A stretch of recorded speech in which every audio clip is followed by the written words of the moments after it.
Then she says the dumbest line ever. Oh, that she's a Niner fan. Yeah. I know, it's great. 3, 2, 1.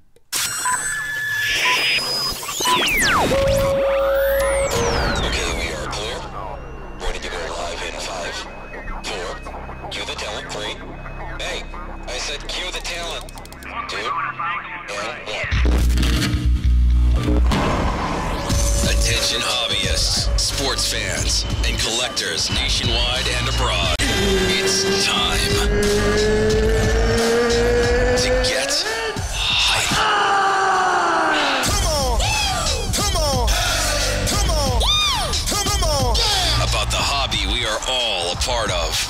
Live from the Mojo Break Studios, it's Dan and Doug. Check it out. Come on! So, get hype. Be hype. This is The Hype.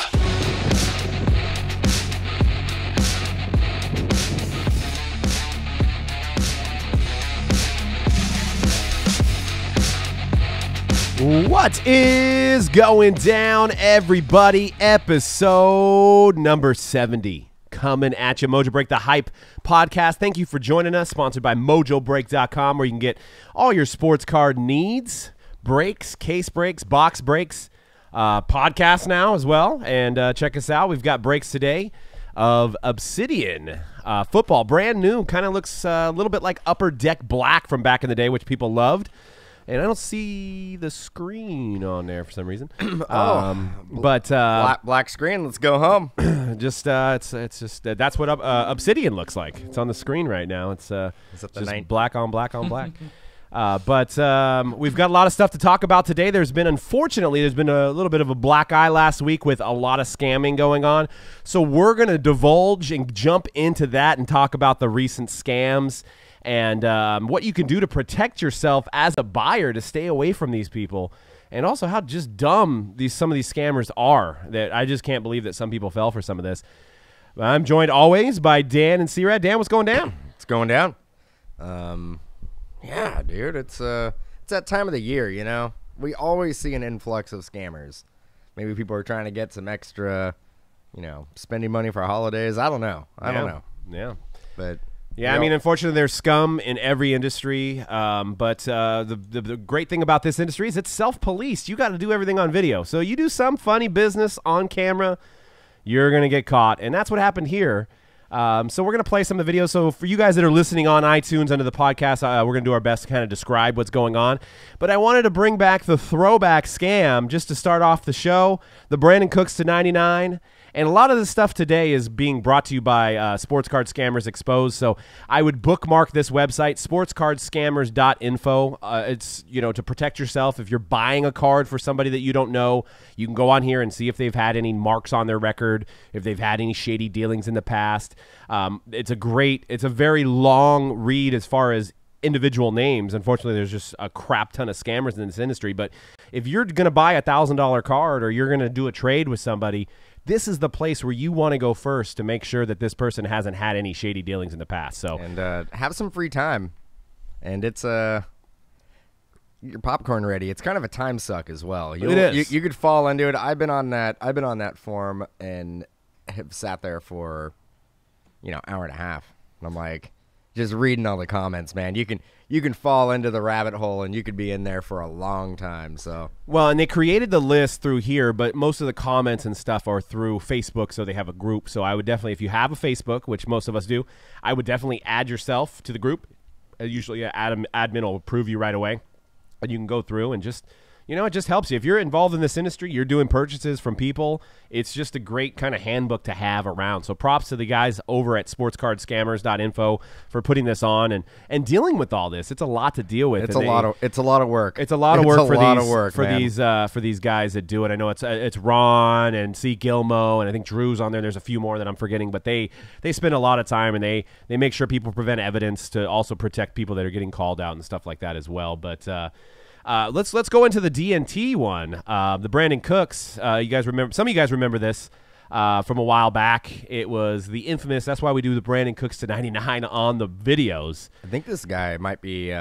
he might be coming back or something. I mean, unfortunately, a lot of these guys, like, they'll go away for a year or two, and then they'll come back. Yep. Under different names, and that's what the unfortunate thing is with Facebook groups is you can just create another Facebook group with a different name.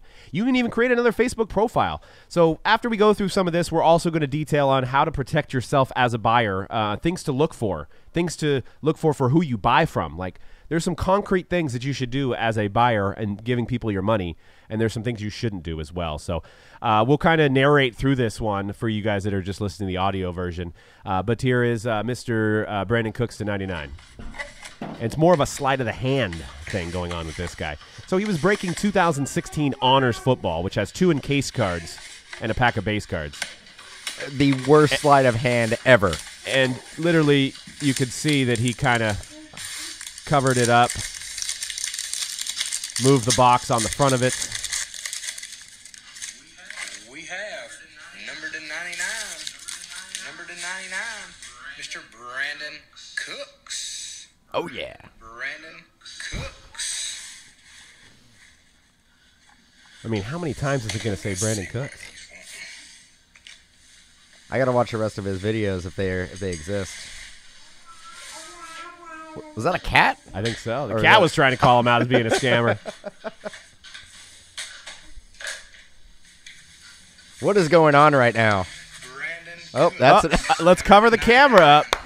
Let's take the empty box of honors, cover up the card that's sitting on the table for a long time. Oh. Sorry, guys, was having to answer. And magically, there's 2 cards there. And I actually see a picture-in-picture because I think that's Doug filming it. No, I didn't film it. It was somebody else that uploaded the video. 65. It's a nice iPhone. Number to 65. Oh, yes. For the Carolina Panthers, Mr. Kerry Collins. 1995 score. So you can see all the comments that people were calling him out during the break. So that happened about last year. So, but then there was like 3 or 4 scams that went on last week. It was crazy keeping up with it. It was also fun, a good read. Get your popcorn ready. The next one comes from a guy that was selling single packs of Prism football. Single packs of Prism football. And I'll show you guys this. So you can see it right here. Thick card. Oh, this is the fastest rip Thick card in there. ever of a Prism pack. Peek at it. So he takes the stack of cards off camera and says there's a thick one, and I'm going to take a peek. And the card remains off the camera. No, the whole for pack. the whole pack for several seconds. The card's still not. We're still talking about the card not being on the Nice camera. low number. And I see a Sad face emojis. no, angry that was an emojis. angry emoji. Another angry emoji. Juju All right. Smith-Schuster. Must not have a lot of people in the room. Namacon Su. Sa. I wish he went to. And we can kind of scrub through to where he shows the eventual Cup. card. Did you say Indomicon Sue? I wish he went to the Raiders. Yeah. Jeremy Hill. Was that an option? Will Fuller the fifth. So Joe Flacco. yeah, you can kind of scrub through the end. It winds up being a Jamon Moore patch auto. And obviously, you know, RPA. there it is. Jamon Moore. Jamon. So, and also some people compared the thickness of the cards, and they were like, it's not the same thickness. And but one thing is, he took the card off the camera. So even if he didn't one is scam and he was numbered looking at it, it just 1/1. doesn't look good. So somebody like this, you don't want to buy from. Out of 50. So, and the last one, there was That's Creaky nice. Chair Guy. Creaky Chair Guy is the last one. And then we'll get into, you know, some of these things about these guys that you should look for as a consumer. So this guy's doing a helmet break. This one, I don't know if the guy scammed as much as him just being a dum-dum and not, like, doing whatever he's doing right now. We have a Jan Stenrud I don't know if that was the whole video, for the but Chiefs. go from the beginning. So he covers the whole camera with the box of mini helmets. Chair creaks. And then the helmet magically comes around on the other Jan side. Stenrud for the Chiefs. So, You know, if you had to prove For the Chiefs. that is a different helmet it that came is. out of the box, you wouldn't be able to prove it. you wouldn't. Like, I don't know. I don't know if that actually was a scam. The way the guy broke the box, and the way he showed it on camera was completely wrong. No doubt about that. But I don't. That could have been a Jan. It's Jan Stunnerud, right? Not Jan. Not Jan. That could have been. I mean, that could have been the mini helmet that was in that box. He could have took it out, and he could have been looking at the auto, and then putting it in front of the camera. So maybe his mindset was to hide the camera to show the element of surprise to people, Maybe. and that's why he did it on the box? Maybe. Okay. And, you know, I mean, he opened it up like this, right? He takes it out, and he goes like this, and he's, like, looking at it, and he's like... For 20 seconds. And in his mind, he may be like, I don't know who the hell this guy is. It wasn't 20 minutes. It was about 5 seconds. No, it was like it was about closer 5 to 20 seconds, and he could have been looking at it going, oh, I don't know who that. He obviously didn't know who it was anyway, so he's like, oh, okay, here it is.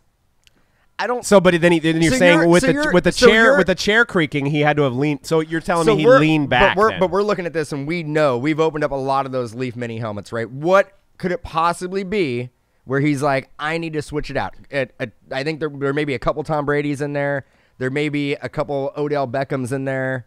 Well- there may be a Deshaun Watson in there. So I understand that, but check this out. What people didn't mention in this forum, there was some people that were backing him up because, yeah, the best thing you could hit is like a $500 helmet. Why would you risk your business for that? What if it was a PC item he wanted to keep? And that's priceless to him. But what if it was a Le'Veon Bell? You're also telling me that he has, by his chair, he has a Leaf mini helmet just ready to go. He could have opened one for himself, but he didn't like it. He has a Leaf mini helmet right by his chair, ready to go. Yeah. Okay. Yeah. I don't think you'd ever be able to prove that he switched the helmet. And also that the name is on the top of the helmet. Why did he have to pull it out to read it? I'm not denying that the guy is an idiot. Yeah. I'm not denying he doesn't know what he's doing. But I am saying that if you had to prove that is a different helmet that came out of the box, you wouldn't be able to prove it. Well, you wouldn't be able to prove it. But he did. Brian Gray from Leaf jumped in on the forum and offered to give him a polygraph, which I know was kind of weird. But the guy didn't want to take the polygraph. So, but all I'm saying is it may not have been a monetary value thing. It may have been he wanted a PC item. Maybe he got the case in, opened a couple for himself, didn't like what he got, waited for a team that he wanted, like a Le'Veon Bell or maybe a Joe Montana. Maybe he was like, you know what? I don't want this John Stunnerud guy. So I'm going to wait until I do a break. I'm going to cover the camera, and I'm going to switch it out. It might not be a monetary thing. Everybody's saying, well, it's not a $500. The most you can make is $500. Why risk it? No, he wanted to keep one for himself. He was going to wait until one came up that he wanted, and he was going to switch him out. In my opinion. There's a pretty good chance that if he did switch it out, he just switched it out for a Bob Lilly. There is a pretty good chance. Or a Ray Guy. Those are one every case. But, and once again, this is all brought to you guys by sportscardscammers.info. But I wanted to get into, like, what to look for. First off, if anybody's doing a break on their phone, don't buy in. That should be rule number one. If they're doing a break on their phone and they just have their phone, come on, man. They don't have any skin in the game, right? I would buy from people that have websites also, because that takes a little bit of time to put together a website. Most of these scams are coming from guys that are sitting in their mom's basement. They're sitting in their office, and they just started, and they have a weird name to their website, like Break the Box, Not the Bank, or whatever the hell that guy's break name was. No, I like Wake and Bake.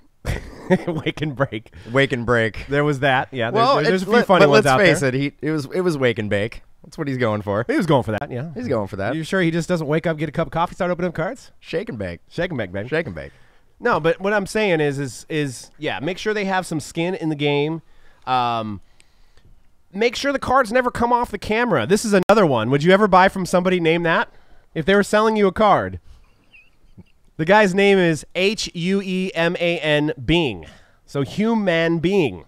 He's going to sell you some cards. That's his name. Hey, man. He God-given. joined Facebook in 2006. He has been around there for a while. Before I joined Facebook. That's a long time. But Yeah, make sure they have a website. Make sure you can go on and find out their videos. So if they've been breaking, and this isn't, I'm not sponsoring something here to get you guys to buy from us. I know most of the people that are watching this do buy from us. There's plenty of other options out there. If we're not breaking or you don't like what we're breaking and you don't like us, you don't like Dan's face, my face, there's plenty of other options out there. There's hundreds of legitimate options out there. But to buy from somebody that's on a Facebook group that just started their page yesterday that's breaking on an iPhone, it's just you got to be smarter than that. Also, don't ever send friends and family to anybody. Oh, I'll give you a deal. Send me friends and family. Well, now you're effed if the guy doesn't send you the card. Don't do that. So if anybody asks you to send money, friends and family, do not do that. I mean, that should go without saying, but hey, there's a lot of new people in this industry that could easily fall victim into somebody sweet-talking them into saying, I'll sell you this $500 card for $400 if you send me friends and family, and I promise I'll ship it out. Well, now you have no recourse. So if you send PayPal goods and services, they have to attach a tracking number to that, and if it shows up, if it doesn't show up, then PayPal has your back. But friends and family, you're effed. You're kicked in the nuts. That's it. You lose your money. But like I said, look at their history. If somebody's been breaking for 5, 6, 7, 8 months or a year or more, then they probably aren't scammers because they would have been called out a long time ago. If it's somebody that started right away, then, things are going to happen. Do you have anything to add to what to look for? I mean, I think the time, the amount of time that you're saying, it doesn't really matter. A lot of these people who are scamming, they're just getting caught now, but they've probably been scamming for a while. Not their first barbecue. I think the key is having archived videos that you can go back, and before you make a purchase, you can go back. It's like a job interview. See if you like their presentation. See if you like, the way they break cards. See if go on their videos and see if there's anybody complaining about like not getting anything, or not getting shipment tracking or stuff like that. Like, do a little bit of research. Just don't be super impulsive and be like, whatever, here's my money. Like, and also, here's another thing, and this goes pretty much for any purchase. If it's too good to be true, if the deal is too good to be true, and you're just like, man, I'm coming up, you're probably getting scammed. Yes. Nobody is willing to lose a shit ton of money to give you a good deal. You're probably getting scammed. You're probably not going to get whatever you're paying for. Right. So remember that. If you're buying something and you're just like, shit, this is really, really, really good. This is a really good deal for me. I'm going to come up. You're probably not going to get it. Right. It's like, there's a Bryce Harper card that sells all day on eBay for $600, but this guy's going to sell it to you for $200 because his mom's in the hospital. His sob story is his mom's in the hospital. He needs money today. So if you can give him the money today, he'll send you out this Bryce Harper card, and then you could sell it for even more because he doesn't have time to deal with eBay. No, it's not going to happen. The guy's doing that to 20 or 30 different people and just collecting PayPal, and he's going to run off or he's going to change his name. So with the internet, it's a wild and wacky place, man. And I don't know with Facebook groups. Have any of you guys joined Facebook breaks? I don't know. Do they archive the videos? Can you go back and watch years and years of video like you can on YouTube? I don't know. I haven't joined any Facebook group breaks. Think you just. I wonder if Facebook breaks is taken as a domain on Facebook. Probably. I think you just came up with something right there. I mean, you're an innovator. You've done some things in this hobby without even trying, and now it's actually become a business model. Are you going to go into that at all, or the not? Stacks? Yeah. Well, I don't fully understand what the Stacks program was to develop. But you invented it. I may have as a free giveaway, but I don't know what the Stacks is. Somebody was watching you do free giveaways, and they're just like, you know what? That's my business model now. I'm going to stack up 10 $2 cards and one $5 card and just have people buy in. Well, I got to give credit to Billy because Billy actually, I think, legitimately did. So it's Billy. I think Billy did legitimately did Stacks. Well, he did a version of it, but which was close to what the guy's doing, because if you watch the guy do the Stacks, you guys got to search Stacks. I don't even know how to explain it, so that's why I didn't bring it up. But it's like a stack of cards, and you buy like $2 a spot, and you get one of the cards in the stack, which could easily lead to scamming. We were doing a form of it, but we were doing it for free for buying into breaks. And Billy was doing the same thing. Billy had a whole stack. Like what I was doing was just a roll of the dice of 12 spots, right, or 11 spots.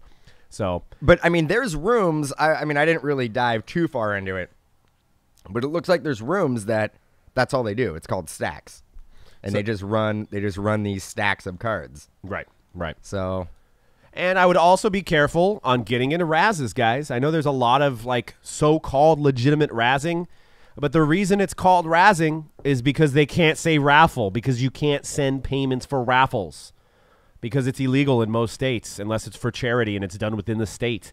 So a razz is where I got a Michael Jordan card for $200.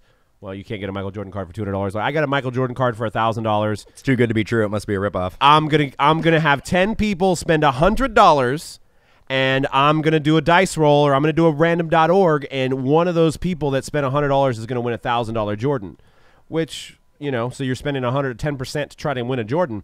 Problem is a lot of these guys, you don't know where these names are coming from. They could literally load the box with 8 names, or they could, you know, who knows? So there's no legitimacy there.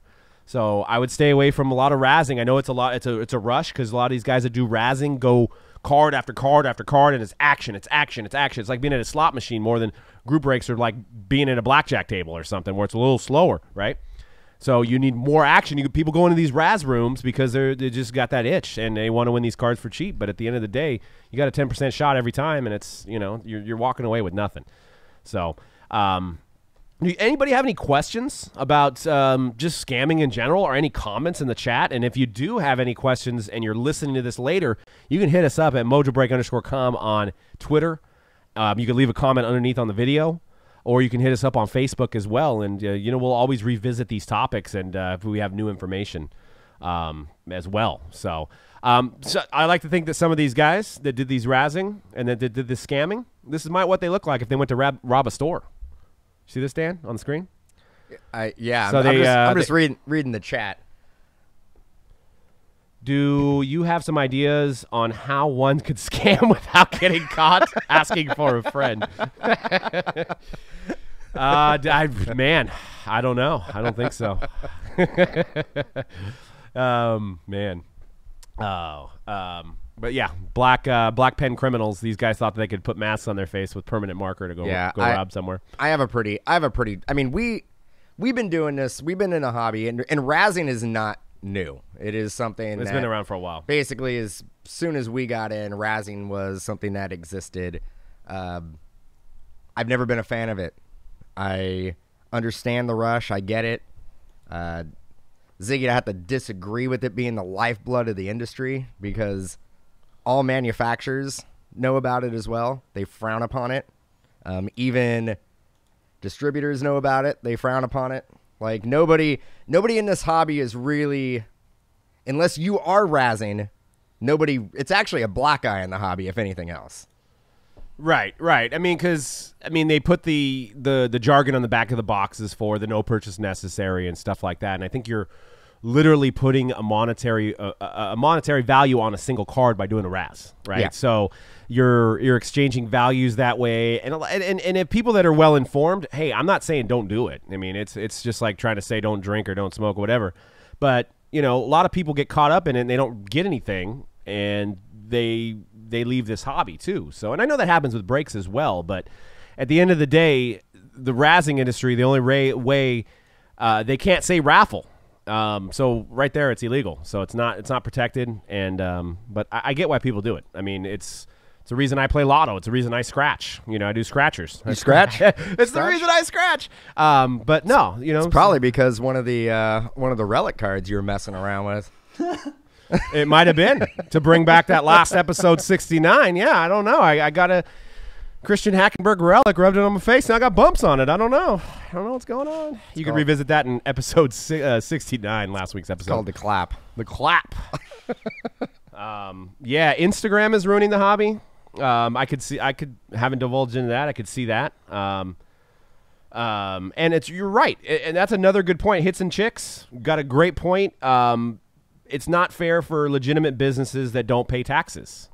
And that's a great point. There's actually a lot of breakers that don't pay taxes. They're not established. We're an S corp, and all my breaker friends that I know of, actually, I got a question. They do have documented paperwork that they pay their taxes every year, and there's a lot of guys that don't. So I got a question for you. Sure. I have a business, and I'm looking to not pay tax. Any advice? Asking for a friend. To cash only or Bitcoin. Cash only Bitcoin.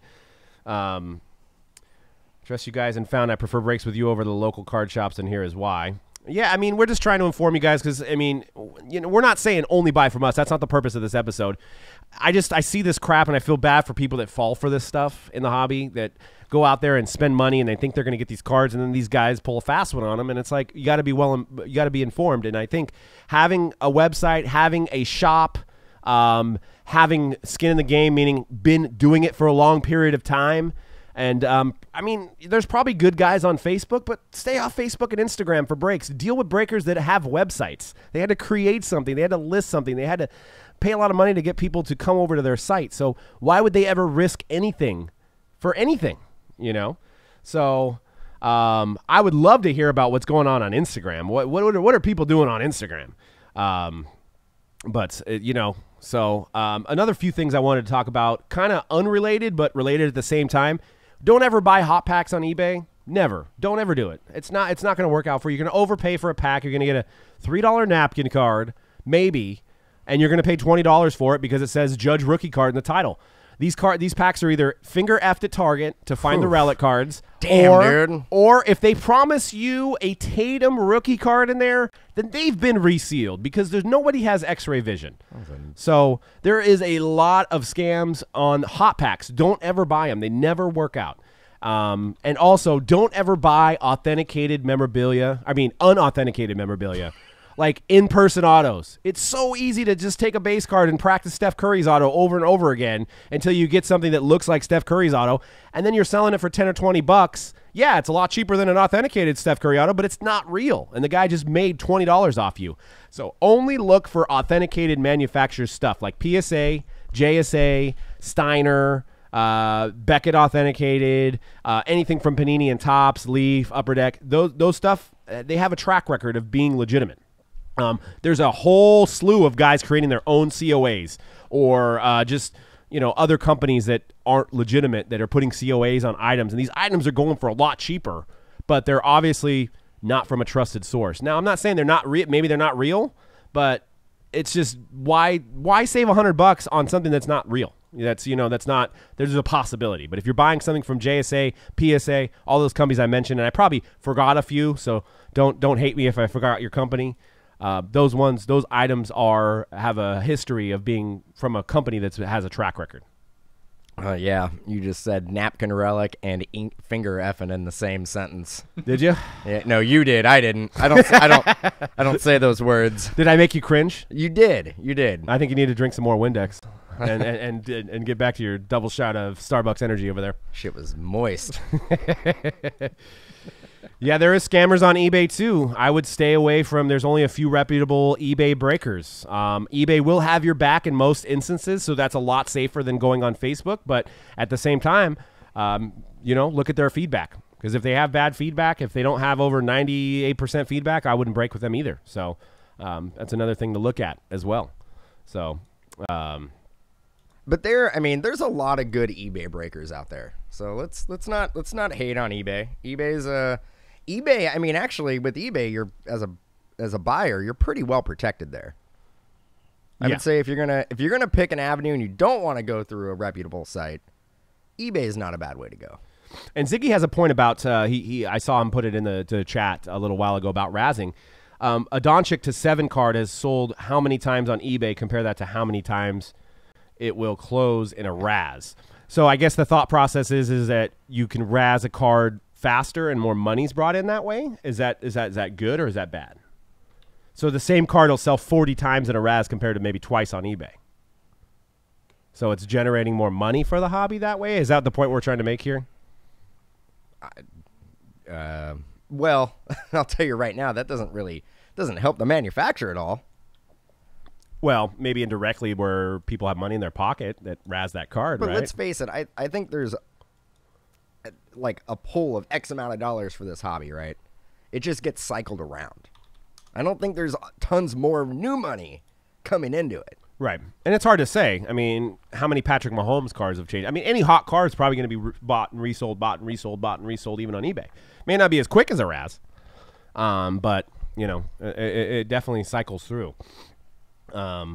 But I also wanted to talk about, before we jump in, we're going to talk about that Topps Brooklyn, that Topps Montgomery stuff coming up. But I wanted to do one last thing about this razzing thing. I was thinking if we could get the manufacturers to possibly step in, and they've talked about this for years. Panini had a roundtable or approved breakers list. Upper Deck has approved breakers list. But my idea was if they can have like maybe a star system. So you got to be like in business. This is my idea. I actually was talking about it with Rich. Is if you're in business for over a year and you spend $40,000 or $50,000 with a proven distributor, then you get 1 star. If you have a shop, you get another star. If you've been in business for 5 years, you have a shop, then you're like the top level. And I think this is somewhere, and maybe this is some pyramid. innovator. Sounds like a pyramid scheme. No, not at all. Not at all. I'm just saying it's earning ranks. Got to get some people under you to sell breaks, and then you'll get a percentage of their breaks, and then they get people under you, then you get a percentage. Yeah, dude, I've never heard of that before. Did you just come up with that? It's not a pyramid scheme at all. I'm talking about earn your stripes. So you get 1 stripe for this, 1 stripe for that. Pyramid, whatever. So dude. now you have the top level guys that have a shop, they break for over 5 years, and they spend over X amount of dollars with distributors. And then have this published somewhere. So this is an idea for somebody that has a website or a blog that they could maybe create something like this. And, you know, it'll be a go-to place for people that are new in this hobby. Maybe sports card scammers can run with this idea and have it on their website of these guys have been proven to be, you know, long-standing in this industry, and they're safe to buy from. They've never scammed. I think we already have that with Breaker Culture has something like that. They do have a good rating system, but those are group break checklist. He has a list of breakers that are on. He has there. a list of breakers, but I don't think there's any info that's been divulged. Like, has this guy been doing this? Does this guy have a shop? Like those 3 requirements. But what stops somebody from being like, I didn't do well in their break, I can't stand these guys, I'm going to contact them and get them knocked off the list? No, I mean, I don't think I don't think there's any. I mean, I'm not talking about a rating system. You know what? I who is going to police this? Like, who is going to spend the time to do it? Where's the monetary gain?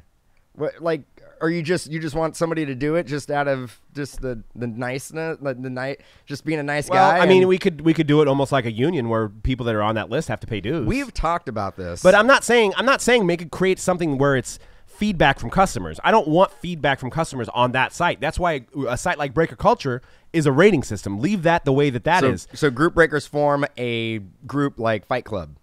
And you basically, like, you don't talk about Fight Club. It's no, it's for the customers to see. But I'm saying you have to earn ranks, and these ranks are simple, achievable things. If you've been breaking for over a year and you spend over $50,000 a year on sports cards, then you get level 1 rank. So if you have a shop, you're level 2 rank now. Okay. And if you have been in business for over 5 years and you have those other 2 requirements, then you're level 3, which is the highest rank. So you can have like feedback emojis. Like if you get to a certain level, you're like the donkey emoji, and that's like 3rd level. No, just there's going to be a lot of 3rd level people. So when you get to 3rd level, and there's no favoritism, there's not one guy that's better than the other. I'm just saying these all people have been around long enough that they're not going to scam you. I get what you're saying, but who is going to police that? Who's going to be like, hey, you just got to the 2nd level. Here you go. Good job. Here's your... The manufacturers, because they're protecting their best interest. Oh, you can't even get release dates, man. Like, you cannot put that pressure on a manufacturer. Maybe a distributor, but not a manufacturer. And then if you put that distributor to be fighting to be able to do that, because they feel if they police that, then they're going to get all those accounts. I know you're using this for the sake of argument. No, but it's black and white. Well, maybe you should do it. I have a biased opinion. If I didn't let somebody in there to be like, because you're a business, and that's why you told me my business of scammerbreaks.com can't be on your website. Well, I'm going to tell you right now. Steelcards.com, why can't it be on your website? Just based on name alone, I don't think you're going to go up the rankings. Based on what? Based on name alone, I don't think you're going to go very hard in the rankings. Steelandhelmets.com. What do you mean I can't be on your Better Business Bureau website? So I'm just saying. I mean, I'm just opening the discussion. And if anybody has any ideas in the chat, I'm just saying I want to protect everybody. You know, Upper Deck does it. Upper Deck does it, but they do it where it's completely not policed whatsoever. Like, they make shops and breakers jump through a bunch of hoops, right? Yeah. But we could not have a shop and still get the same Upper Deck product somehow. We can either get it from other Upper Deck dealers. There's always a way to get the product. Right. So they have this in place, but they don't police it. They say they do, but they don't. Well, I'm going to talk to them about that on January 8th or 9th or wherever time we're going over there to Anaheim, and we're visiting our friends over at Upper Deck, because they make us fill out this paperwork every year about being an Upper Deck approved breaker, which means you have to have a brick and mortar shop and you have to break a certain way, blah, blah, blah, blah, blah. And we sign off on it, and we buy every single one of their products, and then it comes down to a product like everybody wants, like last year's cup with Austin Matthews in it, right? Austin Matthews is the bee's knees. Same thing with Connor McDavid. And then all of a sudden we get only 3 cases, and we see somebody else, large-scale breaker who doesn't have a shop, that did over 200 cases. So money talks, and it's not Upper Deck. It's somebody else that's giving them those cases. But my whole thing is they should have a shop like we do. We got to pay $3,000 a month to have this shop, and they are breaking in their house. So it's not fair. But they're like, well, we can't stop the person from selling to them. We can't. And I said, yes, you can. You can stop them from selling to them if you mark the cases and then you say you're not going to buy our products anymore. Dude, money talks, though. You can't stop it. You can't stop it. If somebody wants a product, they will get the product. Period. They'll get it somehow. They will, but then pay retail on it. That's fine. But why then? Yeah, exactly. I mean, you're right. I mean, it's going to happen no matter what, and that's why these things happen. I just think it's funny that specifically with Upper Deck, every single year I got to fill out this form that is the same thing I filled out the previous year. It's useless. And it only allows me to buy whatever product, and the good products I'm going to get allocated on anyway, so it doesn't even really matter. Right. 5% of our total sales is Upper Deck. Yeah. So at times I feel like it's almost not even worth it to fill out the paperwork, but I do anyway because I want to join Fight Club. I want to be in the group. Well, I want to be in the club. You know what I'm going to do next Upper Deck release? I just thought of this. I am going to break the case in my bathroom at home. On the toilet? Yeah. On the toilet breaks? I'm gonna bring all the the nice HD cameras. I'm gonna bring it to my house, and I'm gonna break at my house, and I'm gonna be like, call me out, Upper Deck. I'm breaking in my bathroom. I'm gonna make a mockery of it. I'm thinking about it. I'm thinking about doing that. Speaking of Upper Deck, they want to. I think they were asking us if we want to do a break at the at the at the conference. So it was all jokes, Upper Deck. It was all. I didn't mean it. No. Sorry, Upper Deck. Seriously. Sorry, Upper Deck. It's an hour show, and we need some content, so we just figured we'd throw you under the bus for a while. Yeah. I don't know, man. I don't know about saying those hockey names, bro. I don't know. So we'll see. But we'll be at that conference, so maybe we should do that, and then afterwards we'll be like, hey, this is what we got to come to an agreement on. Actually, that is a good idea. Why don't you? We'll say we're gonna do a break, but I'll be sitting there. And you go into the bathroom from the conference. Conference, probably be a really nice conference. They're all where's the case break that you guys are doing? I'm like, oh, Doug's doing the toilet right now. Yeah, I don't have to have a shop. He's just hanging out. Like they're all, oh no, we have it set up here for you right now. It's like, oh no, it's cool, man. Toilet's good. For sure, Irv. We will. All right, so let's get into 582 Montgomery. I thought it was the most brilliant marketing ever by Topps. Ever. Ooh, ever. That frequency right there. It did. I peeked it a little bit. Yep. Sorry about you guys' ear holes. Sorry about your ear holes. But 582 Montgomery was an exclusive club for $200 that you bought into, and they're gonna send you some cards. It actually sold out like what, a day? I don't know. And they said you're gonna be able to get. He's like, I don't give a shit. I have no idea. What are we going to get? Tell everybody what we're going to get for $1,000, Doug. Well, no, I wanted to talk about the $200 first. Oh, tell everybody what we're going to get for $200, Doug. I don't know. I've actually never made a purchase in my life that if somebody's like, hey, what are you buying for $200? I'm all, I don't know. I have no idea. But I did it right away. Dan.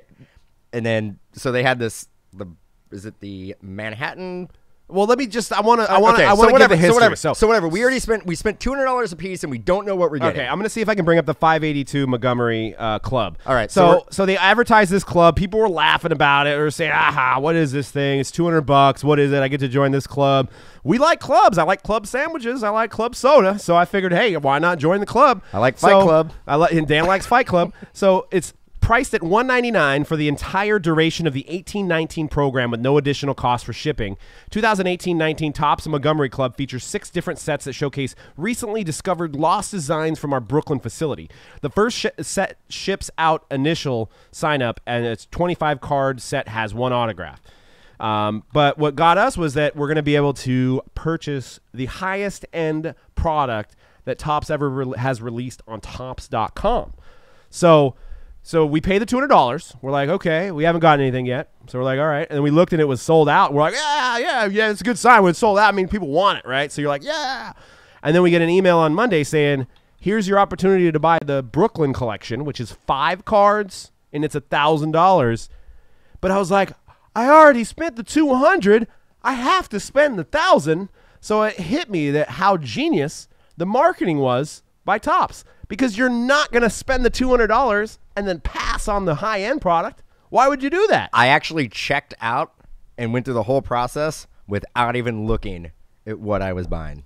Me too. You literally told me they're releasing that set. And I'm all, I didn't get the email. And then I found the email and just literally went through the process and didn't even look at what I was buying. Yeah.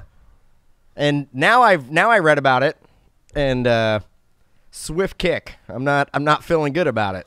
Well, it's a 5-card set, and it's supposedly designs that nobody's ever seen, as you can see on the screen here between the Trout and Jeter that they're showing. There's a reason. And and I'm hopeful, you know.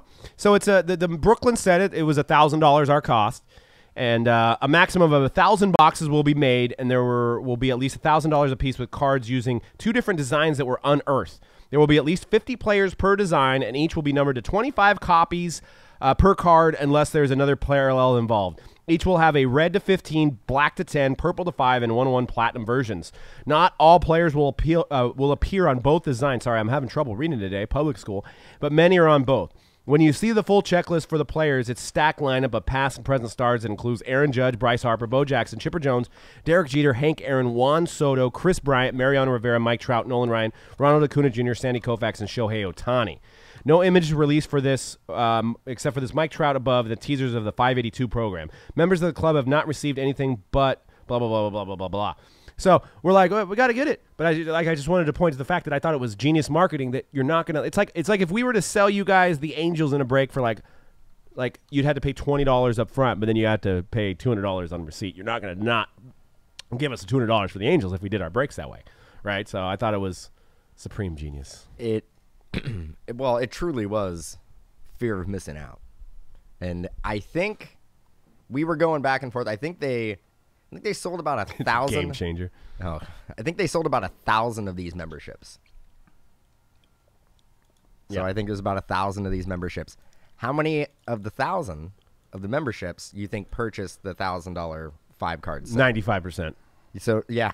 So just straight come up. Well, I mean,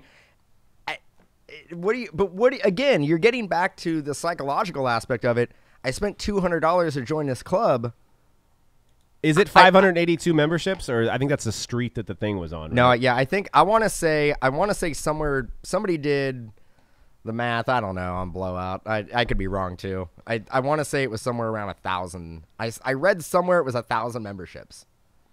So, but then the other thing is that it is like Fight Club, because next year they're going to renew you. They're going to give you the opportunity to renew for the club again, and the only way new memberships are going to be available if somebody drops out. Supposedly, they're saying that's what I heard rumor wise is they're basically not going to add new memberships next year. So you almost have to pay. So now you got somebody on the hook for years and years to come, which is genius business. I'm not criticizing that. So Topps has $200 from both of us for the rest of our lives every year. Yeah, yeah. But we're going to be doing the Brooklyn collection in a break, so you guys aren't going to have to pay $1,000. Hopefully it's worth it. Hopefully there's good cards in there, but there'll be some kind of mixer in the future when we get the Brooklyn collection product. It'll be on mojobreak.com, so check out for updates on that, and we'll See if this stuff is worth it. You know what I'm saying? So, and Ziggy, yes, we did. Dan got some Prism Donruss optic, first off the line today. I didn't even know about it. I totally fell asleep at the wheel, but Dan got some. I got 2 cases. You got 2 cases. It wasn't.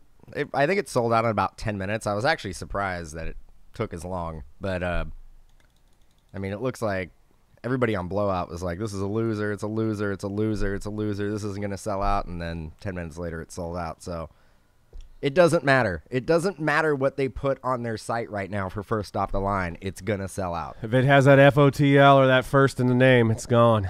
It's gone. I mean, not only you have guys like us that are trying to break it for you guys, you got guys that are trying to make money. You got probably people that aren't even in this hobby that are just buying it to make money on the side. You know what I'm saying? No, I'm saying. So, I wanted to get into the last segment of the show before we jump into, I believe, Rookies and Stars, right? We're doing Rookies and Stars at 3:15, so some teams left in that, I think. So jump in on that. And we also have Obsidian, brand new Obsidian football. We've done 2 cases. You can see the case breaks on YouTube. Looks like it's pretty nice stuff. So jump in on that.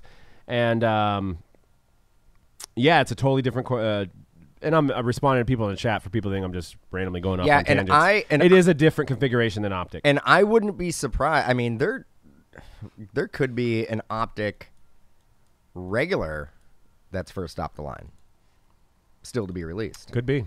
I doubt they would do that, but you know, it's kind of what Topps did with Bowman, with the Bowman choice. You've kind of seen Panini start going in this direction with some of their sets. They did it with Prism, but it was only released in Europe and Japan with Prism choice. So, you know, optic choice. Maybe there'll be some more choice. The choice is yours. The choice is yours. So I got a tweet about a topic about talking about the 2012 rookie class. It's kind of spawned into this idea for me. In the last 8 years of football products, I wanted to break down what do you guys think was the best NFL rookie class, hobby related, for the last 8 years. What do you think was the best, and what do you think was the worst? And I'm going to do a round table discussion with us, and I'll start with Dan. What do you think was the best rookie class, NFL rookie class, and what do you think was the worst? For the hobby, right? Yep, for the hobby. Oh. What? Not. I thought you meant just for just the players in the league. Well, I guess you could take that route for conversation's sake. Yeah, I'm going players in the league. I don't, because some of these players don't really sell for as much as they should. But I think 2011 is probably the best that I could remember player wise. Okay. Not so much for the hobby. AJ Green and Julio Jones don't sell for as much as they should. Cam Newton doesn't really. Colin Kaepernick. You know, Von Miller. You know, the funny thing is, Kaepernick almost sells for as much as Cam Newton. Kaepernick is going. Mark my words. In 20 years, Kaepernick cards may be the highest selling football card. I like that prediction. You don't know. He didn't play that long. He has definitely a mystique about him. He could go down as a Muhammad Ali type, you're saying? Civil rights hero. Yeah, but I think, and people make that comparison of Muhammad Ali, but Muhammad Ali was good, and he won. Colin Kaepernick didn't really win. Colin Kaepernick was good. He was good. He went. He wasn't great though. But he didn't play that long. He played. How many years did Colin Kaepernick play where he wasn't hurt? Because he was hurt 1 year. He didn't sign for a while. Right. 3 years only? 3 years. So let's say Kaepernick played 3 or 4 years, right? Yeah. Well, he went to a Super Bowl. Okay. You could talk. There's a lot of guys. There's guys on that list, that the picture that you're showing right there. There's one dude who's played in the Super Bowl, and there's 4 other guys up there, right? Well, I wanted to make the argument, and we'll see, Brad. What is? You're going to say 2014, right? Let's just get that one out of the way. No. What was your favorite rookie class? I'll go with the hobby route. I'll say the best in the last 8 years. And Jeff poses a good question: as it was selling, or where it's at today? As it was selling, I would guess, right? Yeah, maybe the height of it compared to Yeah. the height of every other year. During the year of, I would say, right? Yeah. Oh, 16. 16 with Dak and Elliott. Yeah, that's and probably and Wentz. I would say 16, but close is probably like 12. I remember I was getting back in the hobby during that time, and there was so much hype for the Colts and for Andrew Luck. And obviously the worst hobby in the last 8 years, I would give 13. It might be an easy one, way too easy. I'll make an argument. I think 13 right now is better than 12. Right now, yeah. Right now. Yeah. Because there was a lot of hit and misses in 12. You had a lot of hype with RG3 and Luck. I mean, Luck's starting to play better, even though he didn't score any points last Sunday. Dude, you're high, dude. No. You're saying right now? Dude, Russell Wilson and Andrew Luck. Yeah. That's all you need. You are talking about 2013 where you had Eddie Lacy. Actually, let's face it, the most consistent guy in that, because you can't say Le'Veon Bell. He didn't even play this year. Still has got the best stats of the last Zach 8 years. Ertz. Zach Ertz, the best guy. Well, D-Hop. D-Hop, Zach Ertz. That's pretty much it. You're making my argument now. D-Hop, Zach Ertz. Keenan Allen. You got Lane Johnson, Pro Bowler. Ziggy Ansah, Pro Bowler. Sheldon Richardson, Pro Bowler. Eric Reed, Pro Bowler. I know these guys aren't offensive guys. D-Hop, Cordero Patterson might win a ring this year. You never know. Niall Davis. You got Marquise Goodwin. Eddie Lacy. Travis Kelce might be the best tight end of his time, maybe ever. Mike Glennon. But I would agree with you guys about 2017. I really would, except I broke it last year and it wouldn't sell. If you say now, yes. Yeah. If you're saying now, Yeah. 2017, yes, no doubt. Yeah, we but went through last that. year, all you had was Kareem Hunt selling. And Irv's right. You know what? You're right. 2013, best rookie class because you got Bobby Woods. That's right, dude. Bobby Woods. We're looking at the picture right there. Pro Bowler. Keenan Allen, and you mentioned him. I mean, there was a lot of time. Vance McDonald, Monty Ball. Geno Smith, Jordan Reed. Dude, that was a powerhouse of tight ends. And Kelsey's not even up there. Yeah, Jordan Reed, Zach Ertz, and Travis Kelce. Denard Robinson. Denard Robinson. Aaron Dobson.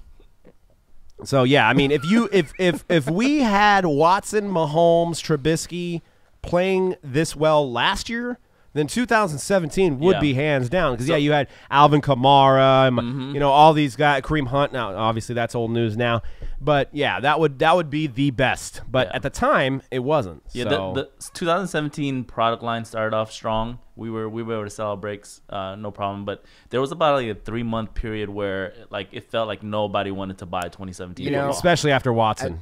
After Watson went down. I'll tell you right now, hobby related. 2016, when you have to sell breaks and you have to break down the Cowboys in 3 spots, and you have to do Cowboys, Zeke, and Dak is 3 spots just so it's not like $1,500 for the spot. Yeah, then that is the hottest year ever. Yeah.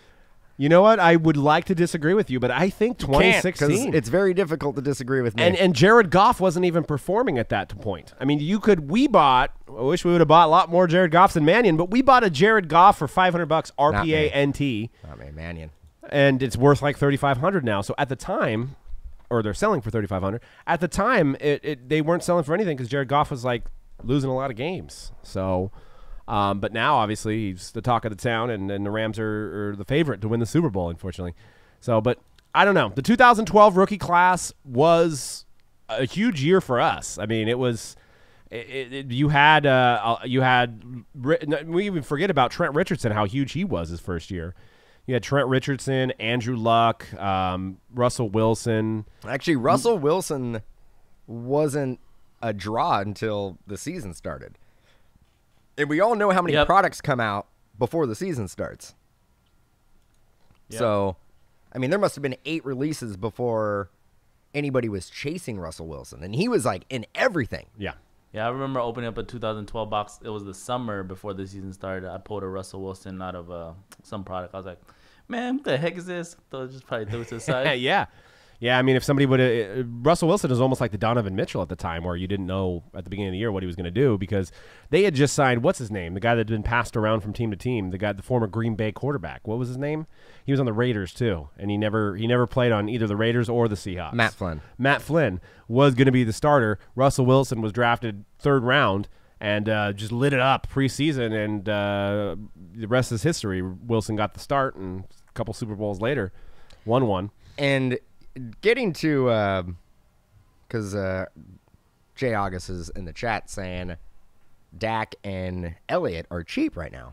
Well, that goes back to our point that it doesn't matter what a running back does. Ezekiel Elliott is leading the league in rushing right now. Yeah.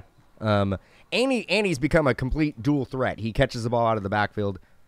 Probably the best running back in the league. Him and Gurley, it's a toss-up, right? He isn't selling for anything, and he plays for the Cowboys. Right. That pretty much needs to tell you, and I'm saying it right now. Sell your Saquon Barkley cards. 100%. If Elliott plays for the Cowboys and he is leading the league in rushing, he's the best running back in the league, and you can get his cards relatively inexpensive. Le'Veon Bell, he was the best running back, maybe ever. Yeah, based on stats. Based on stats, maybe ever. His cards are cheap. Do not invest in running backs. Flip them when you can. When you hit them and somebody's willing to give you $300-400 for a Saquon Barkley auto, sell it. Yeah. Do not hold on to it. It will go down 100%. I can guarantee you. In 2 years, we'll be like, Saquon Barkley's one of the best running backs in the league. Go buy his cards for $70. Yeah, because his cards are basically selling like quarterback pricing right now. Yeah, quarterbacks are where you want to invest your money. You could buy now and still probably hold on to it and make a quit, but don't hold on to it in the offseason. You know what I'm saying? Don't hold on if you're going to flip it. If you like Saquon and you're a Giants fan, you're going to keep it. Doesn't matter, right? But if you're going to sell it, I wouldn't wait to the offseason. I wouldn't wait to the beginning of the next year because there's going to be some other running back that comes out next year that's going to be lighting it up. And but I will agree with your guys' point because 2016 product is readily available more than 2017. So the 2017, if it stood right now comparing 2017, way hotter. But I think what we were trying to say is during the period of when the product came out, we've never seen anything like 2016 products. Yes. Yeah. So in that 8-year span that we talked about, because you had the height of breaks, and I think what helps too with the why 2017 wasn't selling as well last year was I think basketball was on fire. So you had those guys that were normally investing in either basketball or football. They were investing in basketball. So during the season of 2017, it wasn't as hot. And this year, I think you're seeing more people gravitate towards football rather than basketball so far, besides Luka. So I think football has a little bit more legs, plus with all the quarterbacks right now. So, and I think in the year of 2016, who did we have for basketball? We had Simmons. We had a really down year in basketball cards, right? That's so true. we had 16, 17. So if one of the other sports is hotter than the other one, it's going to affect the other one at the time too. Well, and not to say to not prospect on other positions besides quarterback. Right. Because there is money to be made by prospecting. Yes. You could have bought a lot of Alvin Kamara last year early before the season started for a couple bucks. Yep. Easily. And then flipped them for, again, you're not going to flip them for hundreds of dollars, but you can take a $10 investment and flip it for $40-50. An even better reason, or even better short-term investment last year was Nick Foles. But I think Nick Foles. I think without a doubt, running backs, receivers, tight ends are good short-term investments. Yep. Don't hold on to them for the long haul. Quarterbacks, yes, but any other position, it's a good short-term investment flip. Yep. And I was going to say, you could go back, like I said, when Foles came into the fold after Wentz, with the best record in the league pretty much, you could have bought his card still super cheap. He wins the MVP. You see the bump. Now, he wasn't Watson or Trubisky prices, but I'm talking about you could have bought like an NTRPA at $100 and then it went for $400, right? Right after he won Super Bowl MVP. So there's definitely moments in football, and I know you were talking about more about running backs, not quarterbacks, but I'm saying there could be scrub guys that have one game, and now you've been able to flip them for X amount of dollars. All right. I see where you're going with this. You're saying invest a bunch of money into Mark Sanchez. Okay. Butt fumble, All baby. right. All right. Mark Sanchez brings the Redskins to a Super Bowl, maybe. Maybe. Mark Sanchez, Super Bowl MVP. No. Say that with a straight face. No. Actually, I'm saying invest in Sean Mannion. Oh, I thought Mark Sanchez, same thing. They're all in our eBay store. Buy it now. So, all right, guys. Well, I think we've overwent the show again, but we've got Rookies and Stars football, so don't go anywhere. Rookies and Stars football with Cyber Packs coming up. That product has been loaded as a breaker exclusive only, so they didn't make a whole lot of it. Every case, we're getting all the big names. I think there's about 10 or so teams left, and we'll get right into that. And then we have more Obsidian today. We have the 1999 Random Player Flawless, full case of Flawless 1819 basketball, random player style. So you get Luka Doncic for $19.99 possibly, and you get him for the whole case. Maybe you hit 2 Luka Doncic. Who knows? So check that out. We're going to be live all the rest of today doing breaks, so don't go nowhere here on YouTube. And thanks for listening to The Hype. We'll be back with Show 71 next week. And check us out on Facebook, Instagram, all that other fun stuff. And thanks for tuning in again. Peace out, guys. Thanks for watching this episode. Visit mojobreak.com for more info and your break spot. And we will see you next time on